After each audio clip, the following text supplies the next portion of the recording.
मैं दिल्ली की बिगड़ती कानून व्यवस्था का मुद्दा उठा रहा हूँ। पिछले खासकर 2-3 साल में दिल्ली में कानून व्यवस्था बहुत ज़्यादा बद से बदतर होती जा रही है। मैं दिल्ली का एक नागरिक हूँ, दिल्ली का मुख्यमंत्री रह चुका हूँ, लोगों में जाता हूँ, लोगों से मिलता हूँ। लोग इसको लेके बहुत चिंतित हैं। दिल्ली के लोग दहशत के माहौल में जी रहे हैं। उन्हें पता नहीं कि कब किसके साथ क्या हो जाएगा। तो पिछले कुछ दिनों से कई दिन मैं कुछ नहीं बोला। मुझे लगा स्थिति सुधर जाएगी और ये एक ऐसा मुद्दा नहीं है जिस पे राजनीति होनी चाहिए। लेकिन जब स्थिति बद से बदतर होती जा रही है और खुलेआम दिल्ली के अंदर सड़कों के ऊपर गोलियां चलने लगी हैं, ऐसा लगता है कि गैंगस्टर्स ने दिल्ली के ऊपर कब्जा कर लिया है, तो मुझसे चुप नहीं रहा गया और मैंने दिल्ली की कानून व्यवस्था को लेके सवाल खड़े करने चालू किए। मैं नांगलोई गया। नांगलोई में एक दुकान के बाहर 2 मोटरसाइकिल पे सवार व्यक्ति आए और उन्हें धुआंधार गोलियां चलानी चालू की। मैं नांगलोई गया। मुझे नांगलोई जाने से बीजेपी का कार्यकर्ताओं ने रोका, मुझे रास्ते में ही रोक दिया, मुझे जाने नहीं दिया, पता नहीं क्यों।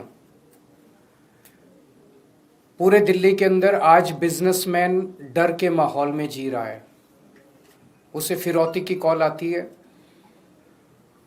अगर वो फिरौती नहीं देता तो थोड़े दिन के बाद उसके दुकान के सामने शूट आउट हो जाता है, एक मैसेज देने के लिए, संदेश देने के लिए कि अगर तूने नहीं किया तो तेरे साथ कुछ भी हो सकता है। आज बिजनेसमैन को ये नहीं पता मैं सुरक्षा के लिए कहाँ जाऊं। कल मैं पंचशील एनक्लेव गया। पंचशील एनक्लेव में वो एक तरह से 64 साल दिल्ली का सबसे पॉश एरिया माना जाता है। वहां पे 64 साल के एक बुजुर्ग की निर्मम हत्या, चाकू गोद के उनकी निर्मम हत्या कर दी गई। सीनियर सिटीजन्स जो हमारे दिल्ली में बहुत हैं, बहुत सारे ऐसे बुजुर्ग हैं जिनके बच्चे बाहर चले गए पढ़ने के लिए, नौकरी करने के लिए, अकेले रहते हैं, वो आज दहशत के माहौल में जी रहे हैं। दिल्ली की महिलाएं दहशत के माहौल में जी रही हैं। कभी किसी के साथ ईव टीजिंग तो रोज़ का ही काम है, लेकिन कभी किसी का अपहरण हो जाता है, मर्डर हो जाता है, गैंगरेप हो जाता है। आज महिलाएं दहशत के माहौल में जी रही हैं। आज मैं तिलक नगर जा रहा हूँ। तिलक नगर 2 दुकान वालों से मिलूंगा जिनकी दुकानों के बाहर शूट आउट किया गया। मैंने सोचा था ये सारे मुद्दे उठाऊंगा तो एक उम्मीद थी कि अमित शाह जी, आप सब लोग जानते हैं कि दिल्ली की शिक्षा, स्वास्थ्य, बिजली, पानी, ये चुनी हुई दिल्ली की सरकार आम आदमी पार्टी की सरकार के पास है। लेकिन दिल्ली की सुरक्षा, दिल्ली की कानून व्यवस्था, दिल्ली के लोगों की सुरक्षा जो है वो केंद्रीय गृह मंत्री के सीधे अंडर में आती है, अमित शाह जी के अंडर में आती है। तो मुझे उम्मीद थी कि मेरे मुद्दे उठाने पे अमित शाह जी कुछ कार्रवाई करेंगे। अमित शाह जी बलात्कारियों को पकड़ेंगे, अमित शाह जी गैंगस्टर्स को पकड़ेंगे, अमित शाह जी पुलिस को बोलेंगे कि इस तरह की घटनाएं अब नहीं होनी चाहिए। अमित शाह जी कठोर कदम उठाएंगे, ठोस कदम उठाएंगे, जिससे दिल्ली वासियों को कुछ सुकून मिलेगा। लेकिन इसकी बजाय हमने देखा कि कल मुझ पे हमला करवा दिया गया। मैं पदयात्रा में जा रहा था, मेरे ऊपर एक लिक्विड फेंका गया। वो लिक्विड हार्मलेस था, लेकिन वो हार्मफुल भी हो सकता था।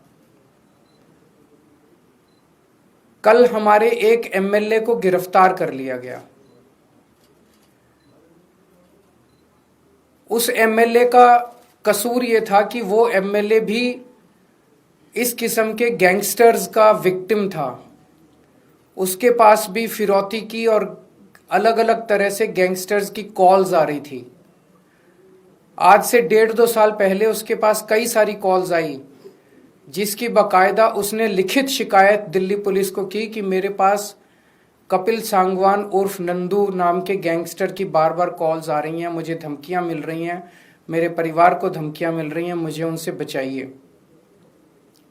मैं उनके एक कंप्लेंट, आप उनकी कंप्लेंट सुनोगे तो आपका भी दिल पसीज जाएगा। जो उन्होंने पुलिस को कंप्लेन की है, मैं उस कंप्लेन के कुछ हिस्से पढ़ के सुनाना चाहता हूँ। ये कंप्लेन उन्होंने की है धालीवाल साहब, जो कि स्पेशल कमिश्नर ऑफ पुलिस हैं, उनको कंप्लेन की है। सब्जेक्ट है complaint against Shri Kapil Sangwan alliance Nandu of Nandu gang and his brother for extending threats of life for the purpose of extortion. इसमें वो लिखते हैं on 23rd May 2023, आज से 1.5 साल पहले, I received a WhatsApp call from mobile number so and so and also from mobile number so and so from a person who introduced himself as Kapil Sangwan alias Nandu of Nandu gang, and in the said call he threatened to follow his commands and dictates, failing which he will kill me and my family. To instill serious fear in my mind, he even disclosed the whereabouts of my son. उसने बताया कि तेरा बेटा इस वक्त यहाँ है, अगर तू हमारी बात नहीं मानेगा तो तेरे बेटे के साथ कुछ भी हो सकता। He even disclosed the whereabouts of my son who is living abroad, and also disclosed whereabouts of my other family members. Since then he has called me around 35 to 40 times from the said mobile numbers for the purpose of threatening and extortion. Kapil Sangwan alias Nandu further threatened that he has been giving threats and extortion calls to his potential targets to extract money from them, for which he wants me to act as per his dictates and commands to collect money from his potential targets and hand over to his men. कि फलाने फलाने लोगों से तू पैसे इकट्ठे करके ला और मेरे को हैंड ओवर कर। Since I refused to do so and disconnected his phone, Kapil Sangwan has given WhatsApp call to me number of times and has been pressing for his above said illegal demands and dictates, and has finally conveyed in his last call that he has started extortion calls using my name also. In planning of extortion from his potential targets, Kapil Sangwan wants me to contact his potential targets to convey message of extortion for demand of money and to collect extortion money from his targets.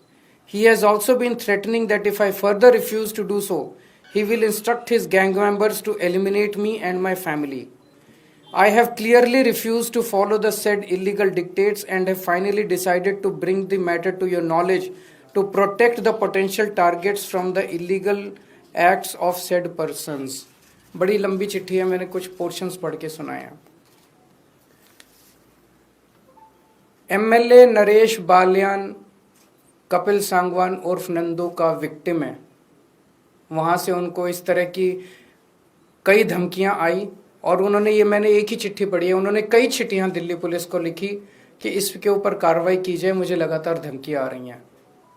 उस पे कार्रवाई करने की बजाय कल Delhi police ने नरेश बालियान को गिरफ्तार कर लिया। कल मेरे ऊपर हमला कराया गया। हमारा कसूर क्या था? हमारा कसूर था कि हम लोग दिल्ली की बिगड़ती हुई कानून व्यवस्था की बात उठा रहे थे। कल नरेश बालियान की गिरफ्तारी से अमित शाह जी ने दिल्ली की जनता को क्या संदेश दिया है? उन्होंने सीधा सीधा संदेश दिया है कि अगर तुमने कंप्लेन करने की कोशिश करी, अगर तुम्हारे साथ कुछ भी होता है और तुमने कंप्लेन करी, तो तुम्हें ही, तुम्हारे ऊपर हमला भी कराया जा सकता है, तुम्हें गिरफ्तार भी किया जा सकता है। कंप्लेन करने की हिम्मत मत करना। ये सीधा सीधा मैसेज है। गैंगस्टर्स को क्या संदेश दिया अमित शाह जी ने? कि मैं हूं तुम्हें बचाने के लिए, चिंता मत करना। कोई कंप्लेंट आएगी, कंप्लेनेंट की ऐसी तैसी कर देंगे, कंप्लेन करने वाले की ऐसी तैसी कर देंगे, तुम चिंता मत करना, मैं बैठा हूं गृह मंत्रालय में तुम लोगों को बचाने के लिए। कौन बचाएगा फिर लोगों को? लोग किसके पास जाएंगे? लोग किसके पास के कैसे शिकायत करेंगे फिर लोग? मैं अमित शाह जी से कहना चाहता हूं कि अगर आपके अंदर हिम्मत है तो आप इन गैंगस्टर्स को गिरफ्तार करके दिखाइए। बच्चा बच्चा दिल्ली का जानता है कि दिल्ली के अंदर कौन कौन गैंगस्टर्स ऑपरेट कर रहे हैं। अगर हिम्मत है तो उन गैंगस्टर्स को गिरफ्तार करके दिखाइए। दिल्ली के अंदर जो मर्डर कर रहे हैं उनको गिरफ्तार कीजिए। दिल्ली के अंदर जो बलात्कार कर रहे हैं, अपराधी घूम रहे हैं, उनको गिरफ्तार कीजिए। मेरे ऊपर हमला कराने से, मेरे एमएलए को गिरफ्तार करने से क्या दिल्ली की महिलाएं सुरक्षित हो जाएंगी? मेरे ऊपर हमला कराने से, मेरे एमएलए को गिरफ्तार करने से क्या दिल्ली के बिजनेसमैन सुरक्षित हो जाएंगे? मेरे ऊपर हमला कराने से, मेरे एमएलए को गिरफ्तार करने से क्या दिल्ली के नागरिक, सीनियर सिटीजन सुरक्षित हो जाएंगे? अब दिल्ली की जनता अमित शाह जी आपसे ठोस कदम की उम्मीद करती है।